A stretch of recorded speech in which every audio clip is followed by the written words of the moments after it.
মা তখন জয়রামবাটিতে। ফেরার পথে মামার ছেলে ভূদেবকে সাপে দংশন করল। ভয়ে আতঙ্কে সবাই কাঁদতে লাগল।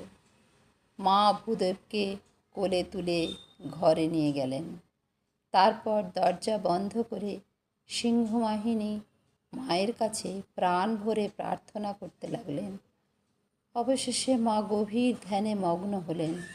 বাইরে রাতভর অপেক্ষা করলেন আত্মীয়রা, কেউ আশা আর কেউ হতাশা নিয়ে। কালীমামা ক্ষোভে মাকে দোষারোপ গালমন্দ করতে লাগলেন। ভোরবেলা দরজা খুলে মা বেরোলেন। দাঁড়িয়ে রয়েছে ভূদেব। সে সম্পূর্ণ সুস্থ। মুহূর্তে কান্না বদলে গেল আনন্দে। সবাই মায়ের চরণে মাথা ঠুকল। এই রূপে সবাই সাক্ষাৎ দেবীর দর্শন লাভ করলেন। মা বললেন, স্নান না করা পর্যন্ত তাকে কেউ স্পর্শ না করে। তিনি যে বিষ হরণ করেছেন। স্নান সেরে তিনি যাবেন সিংহবাহিনী মায়ের মন্দিরে পুজো দিতে। জয় মা, জয় মা বিষহরী, জয় মা।